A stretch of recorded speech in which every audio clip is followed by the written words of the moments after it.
Software companies that have been around for a decade have a ton of data. Modern machine learning techniques are able to turn that data into extremely useful models. Salesforce users have been entering petabytes of data into the company's CRM tool since 1999. With its Einstein suite of products, Salesforce is using that data to build new product features and APIs. Simon Chan is the Senior Director of Product Management with Einstein. He oversees the efforts to give longtime Salesforce customers new value, as well as the efforts to build brand new APIs for things like image recognition and recommendation systems. These are domain-specific APIs that are really unique, and I think they add a lot of value, and they can form the backbone of entirely new businesses. Companies spend billions of dollars a year on sales and marketing, and I wanted to understand where the best opportunities for Salesforce lie. Simon and I spent much of our time exploring higher-level applications, but we did get to lower-level engineering eventually.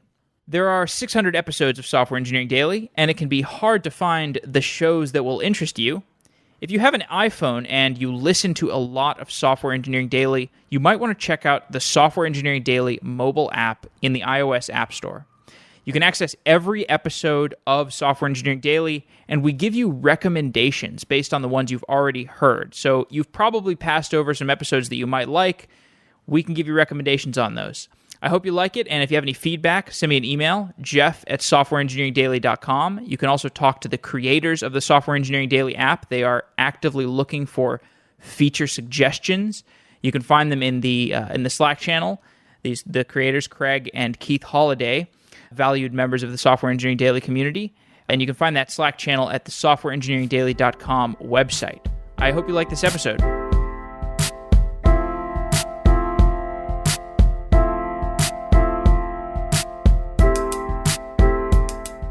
I sell podcast ads, and podcast ads are a weird commodity.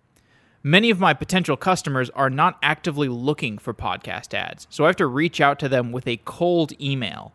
This cold email process is what lots of people go through, whether they're marketing a software product, a newsletter, or an online course. I know there are a lot of people who are listening to this who are building some kind of new software product, and they're trying to figure out how to sell it. If you're building your own business, you have to learn to sell, and if you're going to sell, you have to learn to prospect. Prospecting is the process of gathering email addresses and sending messages to potential customers. Prospect.io is my favorite tool for prospecting. You can find email addresses of people at any company. You can find email addresses of users on LinkedIn. After you find those emails, you can use Prospect.io to manage your prospects and to send emails. You can see when somebody opens your prospecting email, and you can stop sending those emails when they have signaled that they're not interested. If you're building a product, you have to find customers to sell to. How do you find customers? By prospecting. I've tried a ton of prospecting tools. Prospect.io is my favorite. Prospect.io is offering Software Engineering Daily listeners 20% off your first 2 months. Just mention SE Daily to Prospect.io support after you sign up. And if you're selling something, try out Prospect.io. I hope you enjoy it.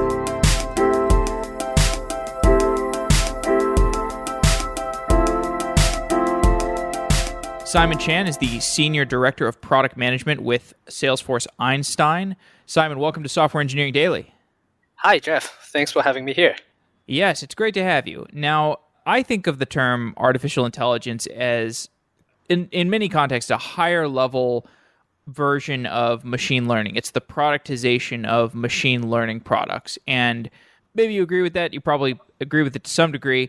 But I'd like this conversation to sort of start with a high-level exploration of some of the applications for artificial intelligence products, and then we'll go into the engineering behind those. So you work at Salesforce. Salesforce has lots of opportunities for assisting customers with AI products. That's right. Explain some of the problem domains that Salesforce customers are facing that might be opportunities for AI to be helpful. Yeah, so it's a super exciting topic, and AI is broad. It's a very broad term.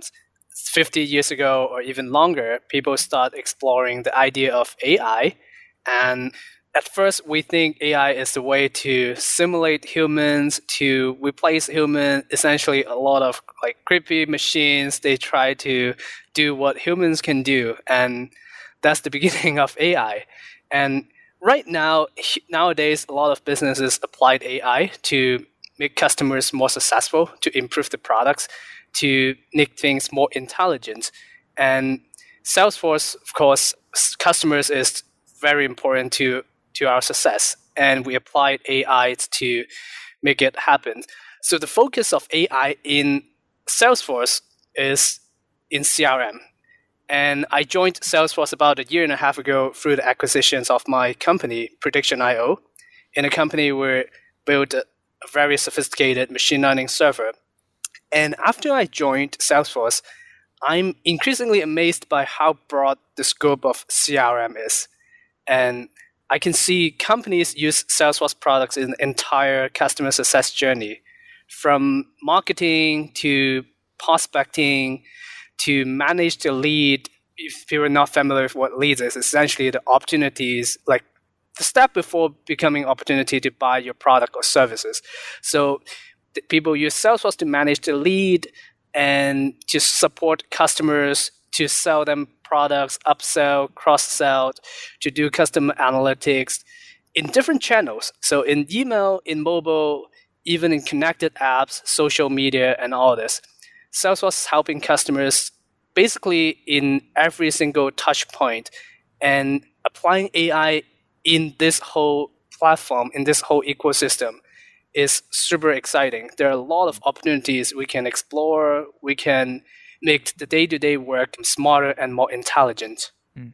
Let's start with the example of a salesperson. Like you said, a salesperson uses a CRM, which is, I think, customer relationship management tool. That's like basically it holds all of the data about people that are customers or might eventually become customers. And a salesperson who's selling anything, maybe you're selling vacuum cleaners or you're selling a SaaS tool, it doesn't really matter. But in any case, if you're doing modern sales, you're using a CRM. Describe some of the data sets that are available in a CRM and how those could potentially be leveraged for artificial intelligence. Yeah, so companies used, in a sales scenario, they use the CRM to manage, keep track of the progress. So think about it. You using your example, Jeff. If you're running selling vacuum cleaner products, you probably want to sell it to as many customers as possible. So the first step is you create a list of potential customers, and or even the contacts that you have. So you have a giant list of leads, right? And you have a great team of salespeople, but still, time is limited. Every day, you can only make a certain number of calls. So you need to prioritize the list. And Salesforce provide what we call Einstein lead scoring. So AI automatically helped you identify who you should call, you should call today, the top 10 people that every salesperson should call. So the data we have in Salesforce, broadly speaking, there are two types of data. We call them standard objects and custom objects. Standard objects is super standards in the CRM space. Accounts, contacts, opportunities, leads, products, things like that. So you can imagine like this is the basic of getting a CRM up and running. But what's even more powerful is Salesforce has a concept called custom objects. You can define literally any types of data sets you want to put in Salesforce platform. So you can create your own custom applications in your whole on top of this customer success platform. You can create custom workflows. So we see some very creative ways of using Salesforce platforms extend beyond just managing sales process. For example, some universities, they use Salesforce to manage the admission process, and they can use Einstein to predict which candidate or which applicants are more likely to accept the offer. So again, what impressed me is really the scope of CRM is broad, is everything about customer. So give that example a little more fleshing out. The example of let's say I'm a university admissions person, and I'm going to send out some emails to people to let them know that they got accepted to Mm-hmm. my university. Can you give an explanation for what are some of the predictive models that are being built behind the scenes that would be able to predict whether or not this university applicant is going to accept their acceptance into the university, they're going to go with that university, like the kind of the data sets and how those get pulled into a model and how that's going to predict things accurately? Sure. The whole process involves a lot of components, and maybe we can broaden the examples, not just the university admissions, but Sure. like in the business context. From the first step, you do marketing, and you send out a lot of emails. And one challenging thing about email is not structured data. So maybe the marketers would write some really cool or really great copywriting text. It just happened that they're in structured data. And in your email, you might include some images. And image is difficult to process in the machine learning sense. But Einstein, we provide Einstein Visions and Einstein Language, the two APIs that developers can use to understand what is exactly in the email. And with historical data, then now we can map, say, this candidate or this recipient, he or she is more interested in certain keywords or a certain color of image. And the more interesting example is cats and dogs, right? You can use Einstein Visions to detect an image, whether it's a cat or it's a dog.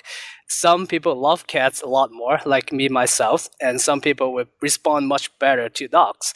So by analyzing the emails and analyzing historical data, now we can tell the marketers for this specific segments of customers, you should tailor the emails like such and such for them, and it will increase the response rate. So you can also use Salesforce dashboards, Salesforce analytics to keep track of the results as well. So it's really like a end-to-end solutions. First, we use AI to understand something that normally would require human knowledge to understand, but now we can do it in scale because it's API is programmatic and makes the marketing campaign much more successful. So what I take that to mean is, let's say I have a campaign of 10,000 prospects, and I send emails to those 10,000 prospects, and I have a series of interactions with those prospects. I'm doing some A/B testing along the way. I'm sending some different images. I'm sending some different keywords.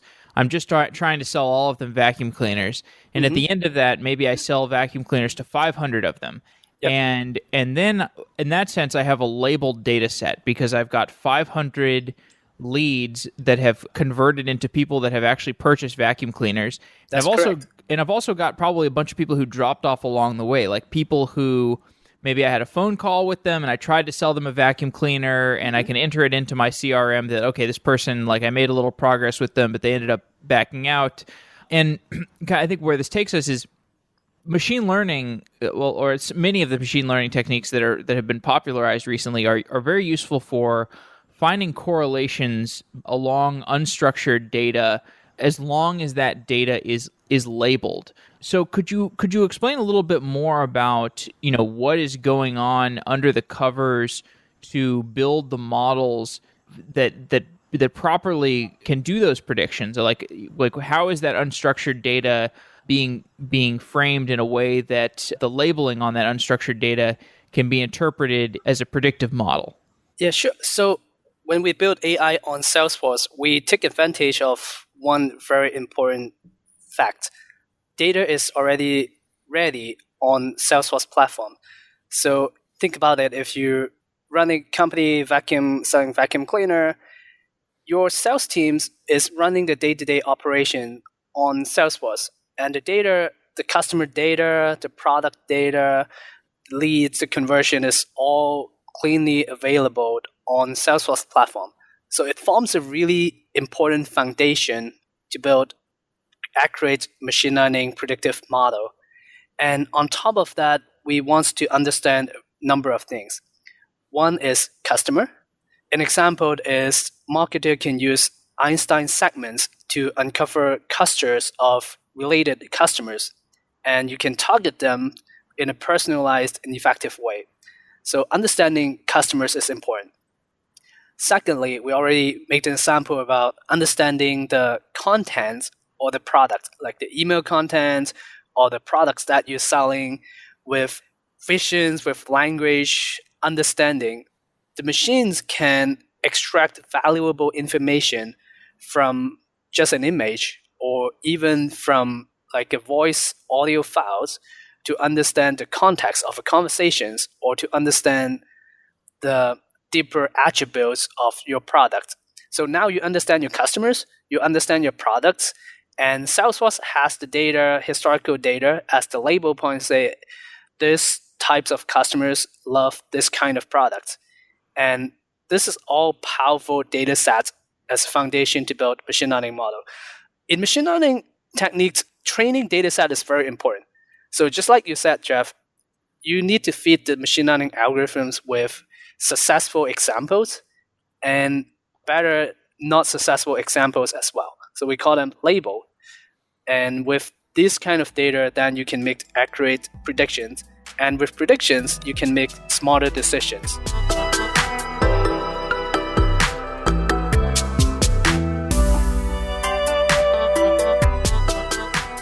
Grammatech Code Sonar helps development teams improve code quality with static analysis. It helps flag issues early in the development process, allowing developers to release better code faster. Code Sonar can easily be integrated into any development process. Code Sonar performs advanced static analysis of C, C++, Java, and even raw binary code.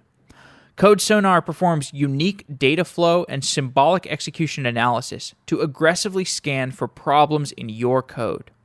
Just like battleships use sonar to detect objects deep underwater, engineers use Code Sonar to detect subtle problems deep within their code. Go to go.grammatech.com/sedaily to get your free 30-day trial exclusively for Software Engineering Daily listeners. Code Sonar analyzes your code, and it delivers a detailed report. The Code Sonar user interface provides all the information that you need to quickly understand the reports, follow cross-functional paths, understand cross-references, quickly navigate between files, and visualize large pieces of your code. Go to go.grammatech.com/sedaily to get your 30-day free trial and unleash the power of advanced static analysis. Thanks to Grammatech for being a sponsor of Software Engineering Daily.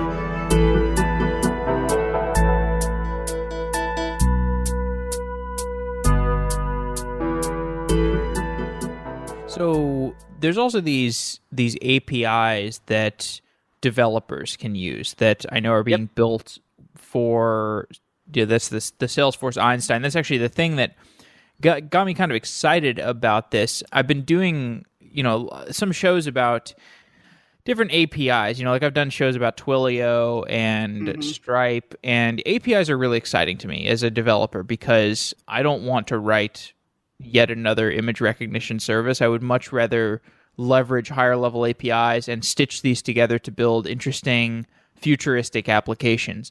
Talk about some of the APIs that developers can use that have been built for Salesforce Einstein. API is indeed a great way to make AI accessible to broader audience. Through the developer communities, they can build very powerful applications on top of Salesforce. And we actually have a very long history of leveraging the developer community. Think about Force.com. Essentially, that's the foundation of the Salesforce ecosystem. Customers, not only can they use CRM products, the pre-built products, but they can customize the CRM however they want. They can build custom business logics, business process on top of it. And we're extending this success in Einstein in AI as well. So we offer a number of APIs. Einstein Language is one. Einstein Language APIs consist of Einstein Intent and Einstein Settlement. So intents Einstein Intent helped you understand unstructured data and give it a label. So, for example, a lot of companies use Salesforce Service Clouds to support customers. When an email is sent in, you want to know which agent or which department you should route the email to. So with Einstein Intent, you can tell immediately and automatically this email is about billing problem or this email is about technical support. You don't need the humans to look at the email, and automatically you can route it to the right person. The next one is Einstein Settlement. Very importantly, Einstein Settlement can tell you, hey, this email is positive, this email is negative. But we do have one fun thing here is when we build the Einstein Settlement model, we learned that every customer is unique. So I can tell you a funny story. We trained a very sophisticated model to say, normally say, your product is the hottest in the industry.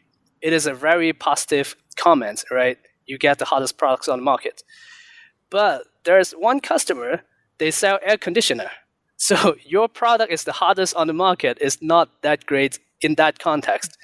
So we actually open up the API to enable each customer to train their own model as well. So you can improve the model based on your custom industry knowledge. And I think that's very important. We need to provide that flexibility to make it successful. And on top of Einstein language, additionally, we also offer Einstein Visions, so you can recognize image. And we see customers using it with great success to detect the brands. Like on social media, they can see immediately, this photo contains my logo and is something to say about my company, and I want to monitor that. It is super useful for our customers, and we see more and more developers using it to build very creative applications. Okay, let's talk about that a little bit. So the brand detection model, I find this interesting because I'm working on an advertising product right now. Okay. I have a small company I'm building. This is like something we could potentially use. But I think about it, like, I wonder how this is built, because so let's say let's say you're a small like peanut butter company and you make a custom peanut butter. It's really good peanut butter. It's high quality, but there's probably a small customer segment that buys it.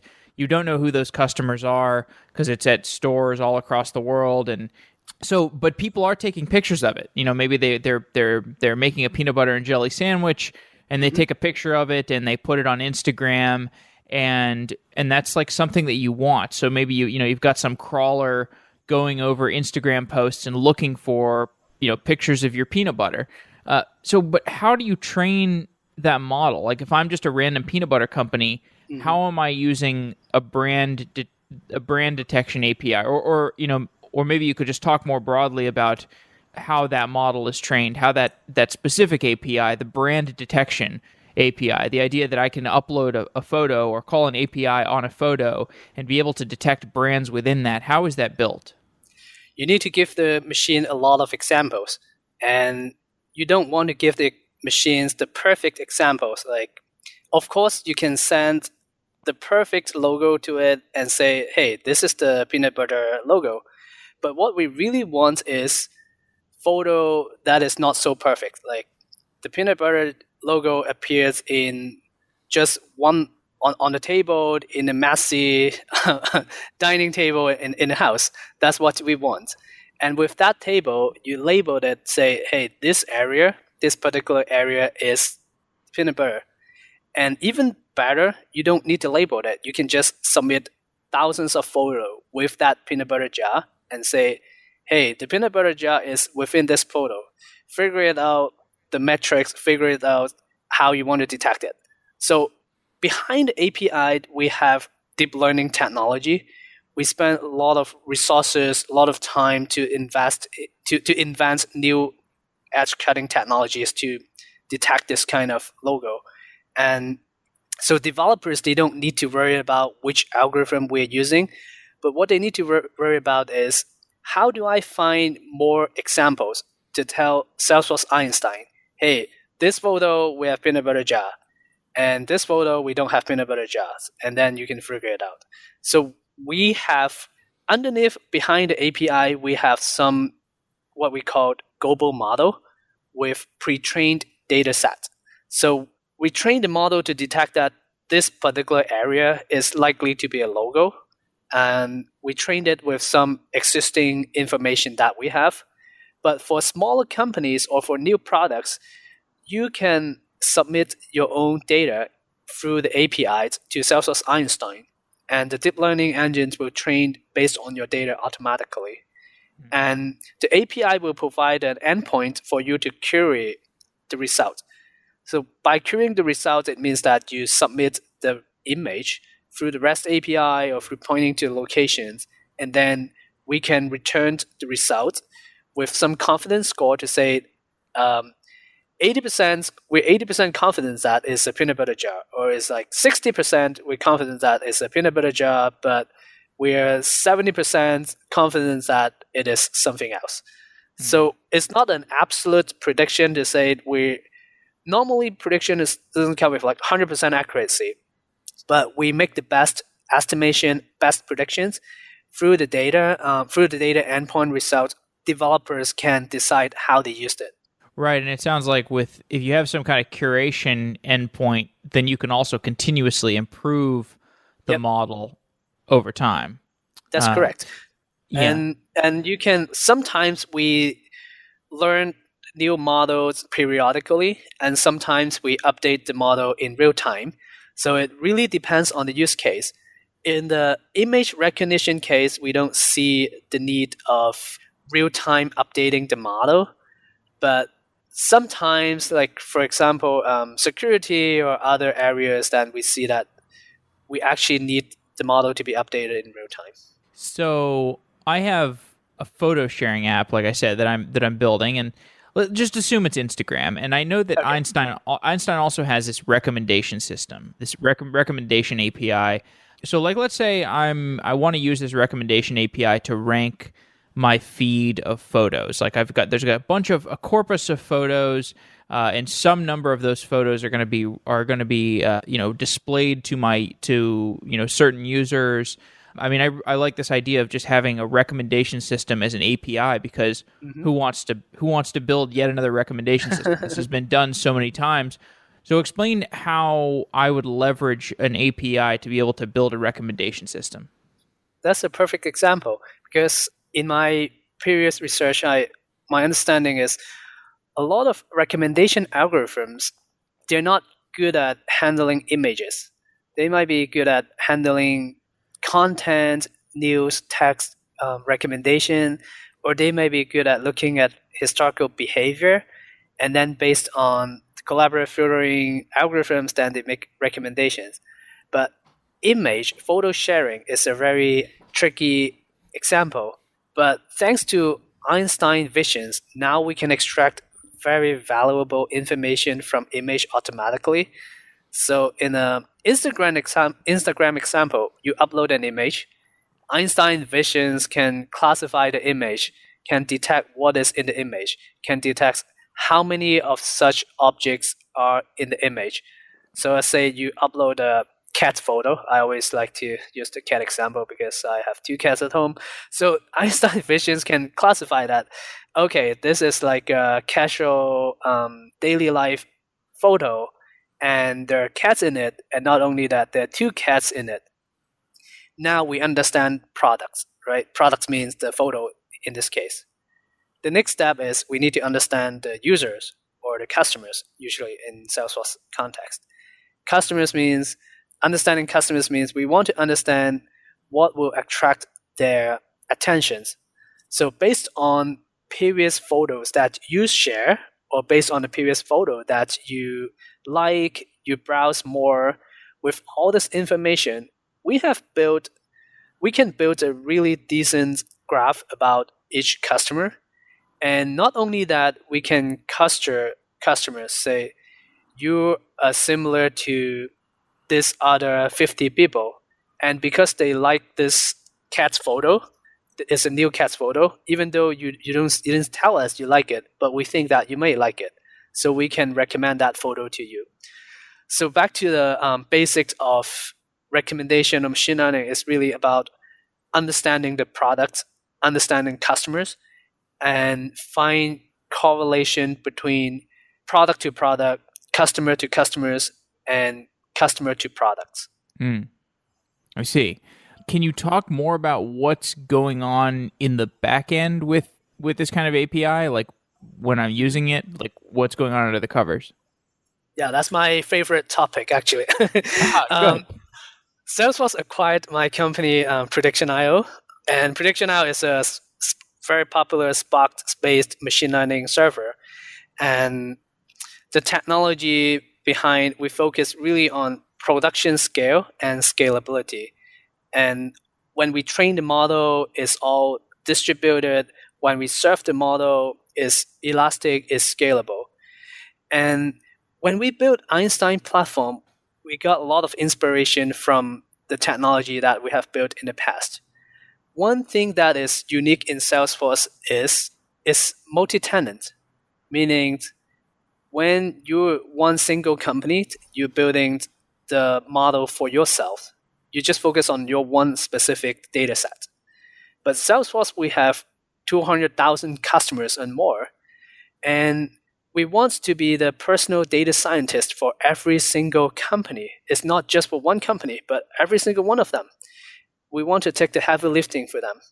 But how can we do that when it's one platform for so many companies? So we need to automate a lot of machine learning processes like feature extraction, model selection, model testing, model tuning. We need very sophisticated technologies to automate every one of them for each company. So going back to the image or sentiment analysis example, in some use cases, we will build a global model so you can just come in and use it. But we also provide the flexibility for each companies to train or update the model for their specific need with the specific data set. In some cases, for example, Einstein lead scoring, we even build every model based on every customer's unique data. So you're not sharing the model with other company. We just automatically build it with your own data. So the scale is huge, as you can imagine. We need to process a lot of data, build and manage a lot of models, and serve a lot of customers at the same time. Talk about some of the machine learning frameworks that you're using. The standard one is, of course, Prediction.io was built on Spark, and we definitely use a lot of standard technology like Spark, like Storms, but we also have a lot of proprietary technology that we built in-house because of the uniqueness that we have. So every single step in our machine learning pipeline, we need to make sure that they're robust, they're stable, and they're scalable. And we have very rigid tests for all each of the steps. Well, okay, so you mentioned like Spark and Storm and some proprietary stuff. Just to kind of give some overview for like what are the use cases where you have Spark running under the covers, where are the use cases for Storm, and then what are the places where you had to build some kind of from scratch technology? It is a very interesting engineering questions. We always ask, like the product team, the engineering teams always discuss, when should we use existing technology and when should we start developing our own? The basic principle is we try not to reinvent the wheel. So whenever there's existing product that can meet our requirements, they're robust, they have a good, strong community support, and it passed our trust security test, of course, then we will try to use them. But there are many cases that we actually need to build our own. For example, to fulfill the multi-tenancy nature of Salesforce, we need a lot of technologies to automate the process, to automatically scale the system, to automatically train the model, to automatically store the model, and we need to manage the model versions because there's so many customers and we need to update the models every day. So there are a lot of technologies that we need to build in-house just because we can't find comparable technology on the market.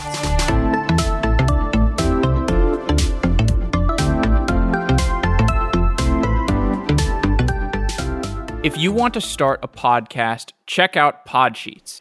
Podsheets is a product we built to create and manage podcasts. We are podcasters ourselves, and we understand the difficulties of getting started. You have thought about starting a podcast, but there are so many questions. Is it expensive to get audio equipment? No, it's not. You can get a decent mic for $20, or you can get started with just an iPhone headset. Is it hard to get a good quality audio recording? It's actually easy. We will show you how to record your audio and get good fidelity. Okay, how do you edit an episode? We will teach you how to edit an episode, or to help you find an editor who will edit your episode for $5 or $10 per episode. And then how do I post my episodes? How do other people get access to them? Podsheets makes it easy to post your episodes and distribute them to iTunes and Google Play with a single click. If you're curious about podcasting but have no idea where to start, Podsheets will guide you through the process. Podsheets is built by podcasters for podcasters. With Software Engineering Daily, we've been producing 5 shows a week for 2 years. We understand recording, we understand how to produce your show, and we understand how to get advertisers. We want to help you with this process. Check out Podsheets today. We will give you everything you need to create and manage your podcast. And if you have any questions or get confused, you can always contact us directly for help. Podcasting is as easy as blogging. Let us show you how to podcast with Podsheets.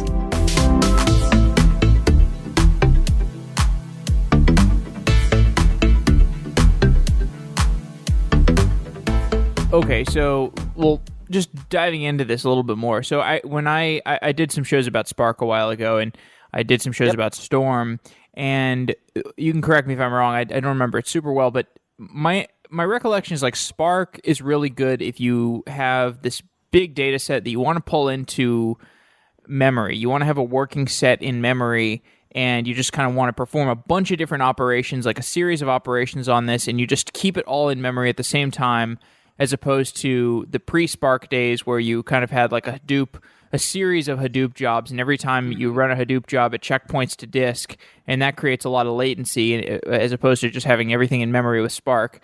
And then Storm is sort of more of like a workflow thing where it's like you've got these series of nodes in a graph, and everything that's streaming that comes in, you're streaming through this Storm graph. Or I mean, this might be a bad explanation of the two, but I'm just trying to. But then I also remember plenty of people saying, well, for most things you can use either Spark or Storm, and it doesn't really matter. It just matters like kind of how you want to use it. You know, what's your preference? But I guess I am just trying to drill down a little bit deeper into where you would select Spark and where you would select Storm. Right. So going back to Salesforce context, we have a lot of applications, right?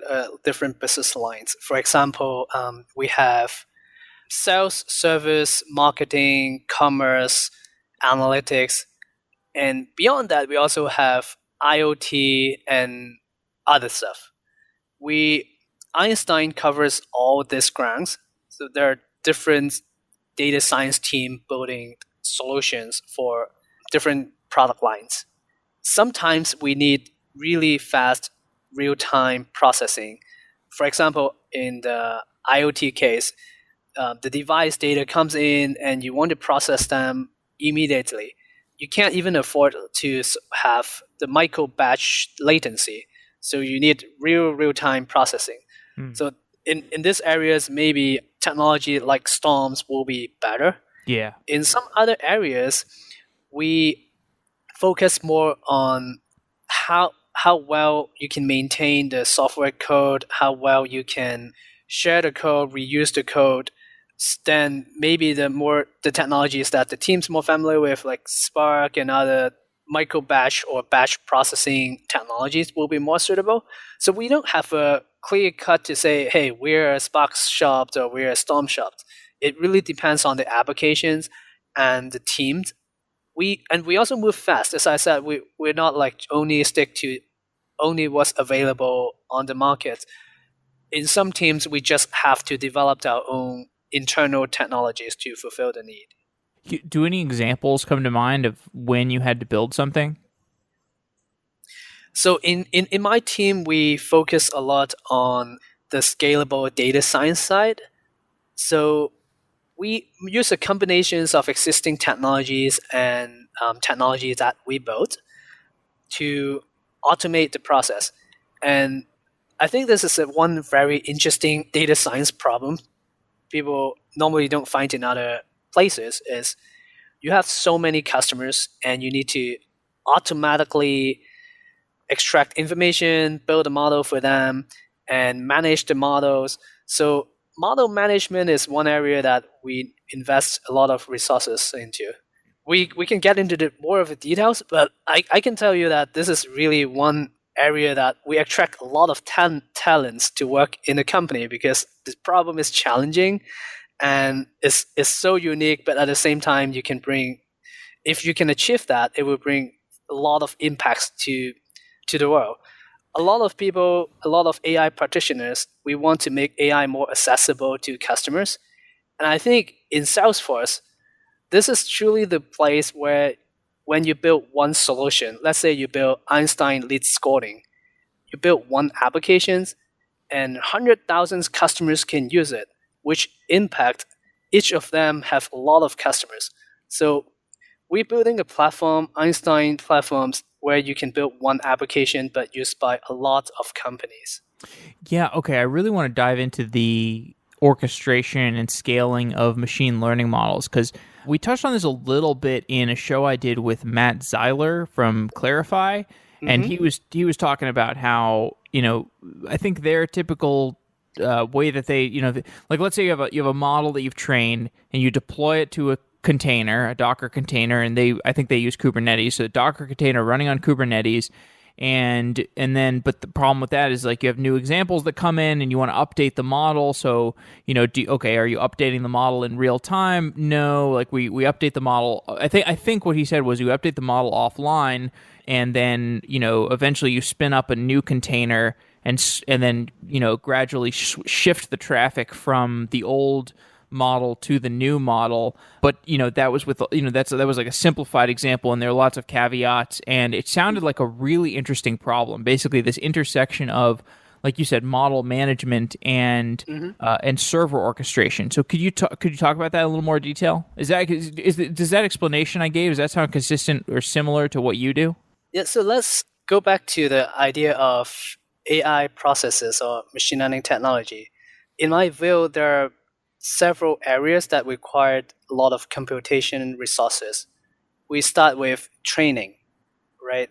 You need to take a lot of data, be it activity data, historical data, or image, or voice, or unstructured text. Essentially, a lot of data. And in the training stage, the goal is to use this training data with labels to produce a model. It requires a lot of computation resources. So train the initial model or retrain the model periodically. That's one stage. If you talk about batch mode, if we need to retrain the model. The second stage is how do you use the model? So using the model, broadly speaking, you can divide it into scoring. So or infer like batch scoring. You have a model, you run through all the targets you want to predict, and you produce prediction. So that's also a very heavy process. But sometimes you want to serve the model on demand. So we call that real-time serving. Essentially, you have a model. You don't make all the prediction immediately. But based on the real-time query, maybe with some context, you make on-the-fly prediction. So serving is another one. The resources you need is different between batch scoring and serving, right? One is more about real-time latency. The other one is more about making a huge amount of prediction and you need to store the prediction effectively. And then model evaluation. You need to see how well your model is. You need to run it against some evaluation metrics. So evaluation is also important. And then the last one is model update. So in the batch mode, you can retrain the whole model again. But in some scenarios, you want to update the model on the fly. We call it online learning. Essentially, when a user gives you a real new label, you want to update the model immediately. So these are the categories I would consider you require a lot of resources. Some of them you can make it a batch job. Some of them and in the batch job case, then we need to estimate the size of the job. We have developed technology to do that. Each customer is unique. Some of them, they have really large data set. Some of them, they're just getting started. They have less data. So we automatically estimate the job size and allocate the right resources to do this training job. On the other hand, product owners need to understand the application context. We need to determine whether these applications required real-time predictions or these applications is better to make it like a batch predictions. And I think a lot of people are confused about batch and real-time. So you can have a mix of them. You can update, you can train the model in batch, but you can still serve the model in real time. You don't need to have the whole thing real time. And all these decisions, all these product questions guide us to determine what technology we use and how we want to dynamically scale the infrastructure. So it's really like no one clear answer was the best solution because there's so many applications in Salesforce. But these are all interesting product plus engineering questions we work together. And I'm actually very excited working in Salesforce Einstein because there's so many experts in the team. We have experts in infrastructure, we have expert in data engineering, we have expert in data science. So we have a lot of discussions every day.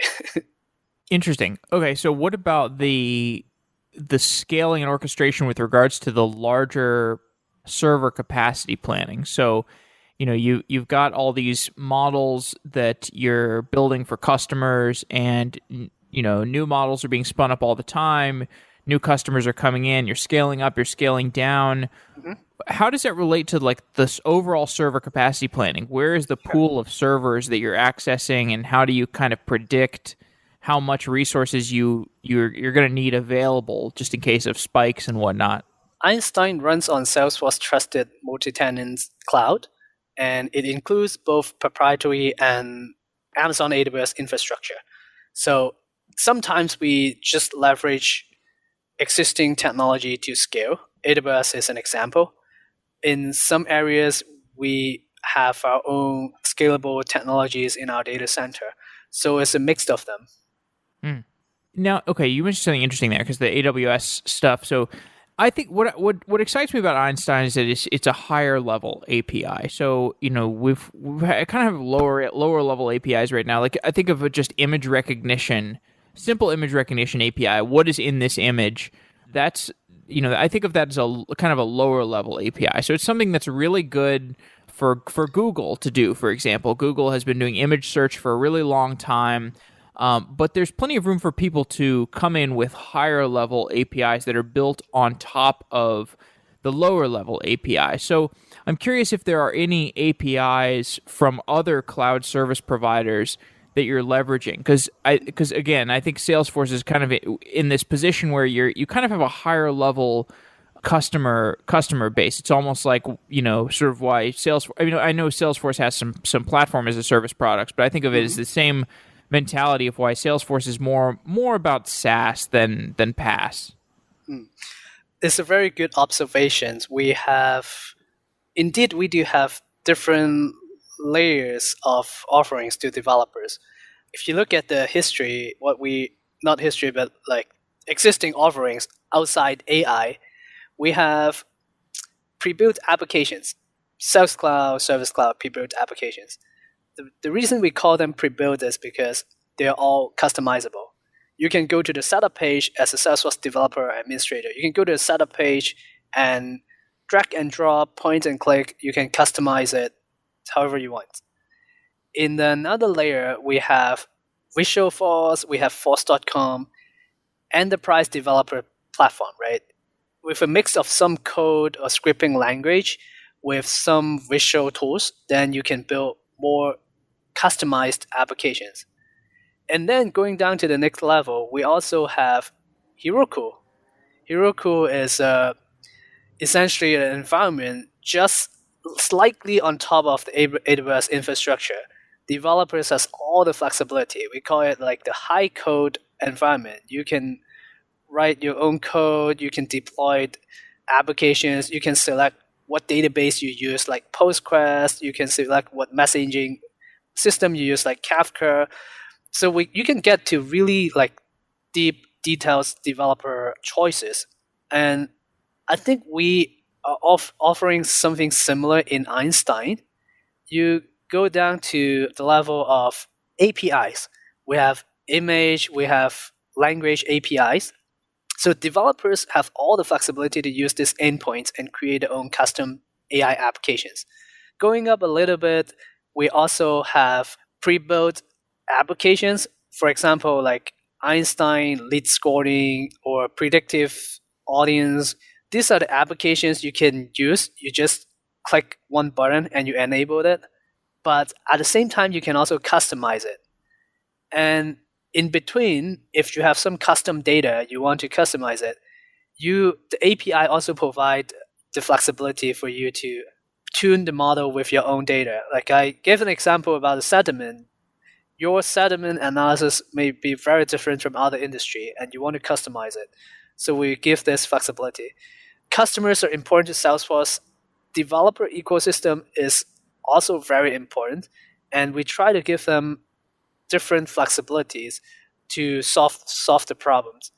And so talking about the API, going back to your questions, we tend to use our own technology whenever possible. Salesforce use Salesforce. We use our CRM to do our sales service. In Einstein, we also used our own vision API, our language APIs to do a lot of tasks as well. So whenever technology is available in-house, we use it. Whenever technology is available outside, we don't want to reinvent the wheel. But if there's a case that we can serve our customers better, we will just dedicate resources to it and build proprietary technology. Okay, makes sense. So I want to begin to wrap up. How do you keep up with this field? Because the field of machine learning and artificial intelligence is moving quite fast. Do you read papers? Do you go to conferences? Do you have any techniques? Wow, yeah, it's a fast-moving space. Several years ago, I came out from my other startups. The world is different, and then I did some research study, and the world's changed a lot. Now, going into Salesforce from Prediction.io, the industry is moving like really, really fast. So it's a combination of all the things you mentioned. I speak in conferences, exchange ideas with the audience, with speakers. I attend conferences, research papers. We talk to customers. So working in Salesforce, we have the advantage to talk to customers. And a lot of the time, customers can tell you what's going on in their specific industry. What do they need? What their pain points are. That's also makes us really exciting about Salesforce Einstein is that we're not doing pure research. We're solving customer problems. We are building AI for CRM. So I guess to wrap up, do you have any thoughts on what are the biggest challenges for managing the Einstein project? Like, because it sounds like you've got a lot of surface area to cover. Yeah. I mean, you mentioned you have a bunch of different teams, a bunch of different engineering teams. You've got a wide variety of customers. Just talk a little bit about managing the project and how do you prioritize and manage the different teams? Yeah, you have already mentioned the biggest challenge, actually. The keyword is prioritization. And that's really the biggest challenge to me. The possibility of applying AI in the customer success platform is unlimited. All the business lines. On one hand, we know that we have the capability, we have the resources to do a lot of things. We can make the sales process very smart. We can help companies to uncover customer insights. We can help them predict unknown events. We can help them make smarter decisions automatically and faster. And we can apply AI in so many areas. So a lot of ideas, a lot of insights, a lot of potentials, but we can't do everything at the same time. So prioritization is important. solution for that, I guess, again, is to talk to customers. They can tell us precisely what they need next month, what they need next year. So it's an ongoing battle to say, hey, there are so many exciting things we can do. Let's focus on just a number of things, make them work really well, serve customer really good, and deliver values to customers.